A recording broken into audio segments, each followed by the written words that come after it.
আসসালামু আলাইকুম। প্রিয় দর্শক, প্রথমে ডাক্তার জাকির নায়েক স্যারের এই ভিডিওটা একটু দেখুন। হ্যালো ডাক্তার সাহেব, আমার নাম রুমা গুপ্তা। আমি গ্র্যাজুয়েশন সম্পন্ন করেছি। আমার প্রশ্ন হলো, যদি একজন মুসলিম ছেলে এবং একজন হিন্দু মেয়ে বিয়ে করে এবং যদি এমন হয় যে সেই মুসলিম ছেলেটি হিন্দু মেয়েটির ঘরে নামাজ পড়ে আর সেই হিন্দু মেয়েটি ছেলের ঘরে গিয়ে পূজাও করে, তবে এটা কি জায়েজ নাকি না জায়েজ?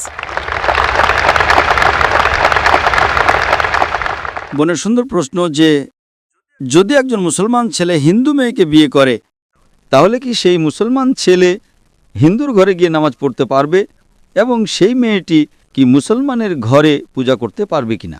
সবার আগে প্রত্যেক জিনিসের কিছু শর্ত আছে।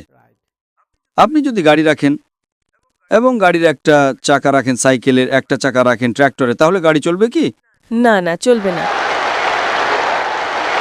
হয় চারটেই সাইকেলের করে দিন অথবা চারটে ট্র্যাক্টরের দিন। এই কারণে কোরআনে আয়াত আছে সূরা বাকারার সূরা নম্বর 2 আয়াত নম্বর 221-এ আল্লাহ তাআলা বলছেন যে আপনারা মুশরিককে বিয়ে করতে পারবেন না যতক্ষণ না সে ঈমান আনে। মানে যে অমুসলিম এবং শিরক করছে তাকে আপনি বিয়ে করতে পারবেন না যতক্ষণ না সে ঈমান আনে। এবং একজন ঈমান আনা নারী, একজন মুমিন নারী দেখতে যতই কুৎসিত হোক না কেন, সে একজন মুশরিক নারীর চেয়ে উত্তম।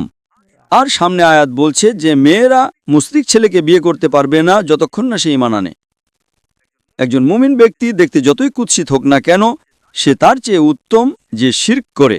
এর কারণ হলো ইসলামে লেখা আছে যে যদি আপনি খোদা ছাড়া অন্য কাউকে পূজা করেন, অন্য কারো ইবাদত করেন, এটা সবচেয়ে বড় পাপ। এবং আল্লাহ তাআলা বলছেন সূরা নিসাতে সূরা নম্বর 4 আয়াত নম্বর 48-এ এবং সূরা নিসা সূরা নম্বর 4 আয়াত নম্বর 116-তে যে আল্লাহ সুবহানাহু ওয়া তাআলা যদি চান তবে যে কোনো পাপ ক্ষমা করতে পারেন, কিন্তু শিরক কখনো ক্ষমা করবেন না। যদি একজন মানুষ মুশরিক অবস্থায় মারা যায় তবে আল্লাহ সুবহানাহু ওয়া তাআলা কখনোই তাকে ক্ষমা করতে পারেন না। কারণ মুশরিক সেই ব্যক্তি যে শিরক করে, এবং এটা সবচেয়ে বড় পাপ। কারণ আমাদের স্রষ্টা, আমাদের মালিক, আমাদের ঈশ্বর, আমাদের খোদা, আমাদের ভগবান, যদি আমরা তাকে গালি দিই, এটা সবচেয়ে বড় পাপ। যিনি এই দুনিয়ায় আমাদের এই সব কিছু দিয়েছেন, আমাদের এই সব কিছু দিয়েছেন, যদি আমরা তাকে গালি দিই, তিনি ছাড়া অন্য কারো ইবাদত করি, এটা শিরক হলো। তো তা ইসলামে অনুমতি নেই যে একজন মুসলিম ছেলে বা মেয়ে কোনো মুশরিক ছেলে বা মেয়েকে বিয়ে করবে, এই অনুমতি নেই। যেখানে প্রশ্ন হলো যে একজন সাধারণ মুসলমান হিন্দুর ঘরে নামাজ পড়তে পারে কিনা। যদি তার সামনে কোনো মূর্তি না থাকে তবে সে যে কোনো জায়গায় নামাজ পড়তে পারে, যদি জায়গাটা পরিষ্কার হয়। আমাদের রাসূল মুহাম্মদ সাল্লাল্লাহু আলাইহি সাল্লাম বলেছেন যে পুরো পৃথিবী, পুরো জমিন মুমিনের জন্য মসজিদ। অর্থাৎ পুরো দুনিয়ার আপনি যেখানেই নামাজ পড়তে পারেন, দেখতে হবে যে পরিষ্কার আছে, আপনি নামাজ পড়তে পারেন। তো এটা আপনি যদি হিন্দুর ঘরে যান আর সেটা পরিষ্কার থাকে, সামনে কোনো মূর্তি না থাকে, তবে নামাজ পড়াতে কোনো সমস্যা নেই। এটা জরুরি নয় যে আপনাকে বিয়ে করতে হবে তবেই আপনি নামাজ পড়তে পারবেন। বিয়ে করার দরকার নেই, নামাজ পড়ার আছে, যদি পরিষ্কার জায়গা হয় তবে কোনো সমস্যা নেই। তাই বিয়ের জন্য শর্ত হলো যে দুজনেরই ঈমান থাকতে হবে। আর যদি আপনি হিন্দু ধর্ম পড়েন তবে হিন্দু ধর্মীয় কিতাবেও এটাই লেখা আছে, যা আমি আগে পেশ করেছি ভাই সাহেবের প্রথম প্রশ্নে। আর আমি বলেছি যে হিন্দু ধর্মেও এটাই লেখা আছে, সেই ঈশ্বরের, সেই ভগবানের, সেই খোদার কোনো প্রতিচ্ছবি নেই, কোনো মূর্তি নেই, কোনো ফটোগ্রাফ নেই, কোনো পেন্টিং নেই, কোনো পোর্ট্রেট নেই, কোনো আইডল নেই, কোনো স্ট্যাচু নেই।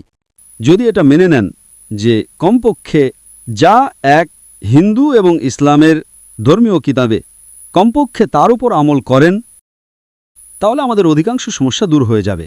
যা এক নয় তা কাল আলোচনা করতে পারি। আর যদি গবেষণা করেন, হিন্দু ধর্মের কিতাব পড়েন এবং ইসলাম ধর্মের কিতাব পড়েন, উভয়টিতে লেখা আছে খোদা এক। উভয়টিতে লেখা আছে যে খোদার কোনো প্রতিচ্ছবি নেই। উভয়টিতে লেখা আছে যে খোদা ছাড়া অন্য কারো ইবাদত করা উচিত নয়। উভয়টিতে লেখা আছে যে শেষ পয়গম্বর মুহাম্মদ সাল্লাল্লাহু আলাইহি সাল্লাম। উভয়টিতে লেখা আছে যে মদ পান করা উচিত নয়। আমি সূত্র দিতে পারি। আর আমি একটা লেকচার দিয়েছি, ইসলাম ও হিন্দু ধর্মের মধ্যে সাদৃশ্য, ইসলাম ও হিন্দু ধর্মের মিল। দুটো কিতাব আপনি যদি পড়েন, কোরআন মাজিদে সূরা মাইদা সূরা নম্বর 5 আয়াত নম্বর 90 লেখা আছে যে মদ পান করা হারাম। মনুস্মৃতি অধ্যায় নম্বর 9 শ্লোক নম্বর 225 পড়বেন, তাতে লেখা আছে মদ পান করা হারাম। কোরআনে লেখা আছে সূরা মাইদা সূরা নম্বর 5 আয়াত নম্বর 3, সূরা বাকারা সূরা নম্বর 2 আয়াত নম্বর 173, সূরা আনআম সূরা নম্বর 6 আয়াত নম্বর 145 এবং সূরা নাহাল অধ্যায় নম্বর 16 আয়াত নম্বর 115-তে حرمت عليكم الميتة والدم ولحم الخنزير وما أهل لغير الله به যে আপনাদের জন্য হারাম মৃত মাংস, রক্ত, শূকরের মাংস এবং সেই খাবার যার উপর আল্লাহ ছাড়া অন্য কারো নাম নেওয়া হয়েছে। আপনি হিন্দু ধর্মীয় কিতাব পড়বেন, তাতেও লেখা আছে যে শূকরের মাংস খাওয়া হারাম। যদি আপনি গবেষণা করেন, অনেক সাদৃশ্য আছে। ইসলাম ধর্মীয় কিতাবে লেখা আছে, কোরআনে সূরা নূরে সূরা নম্বর 24 আয়াত নম্বর 30 এবং 31-এর মধ্যে হিজাব সম্পর্কে।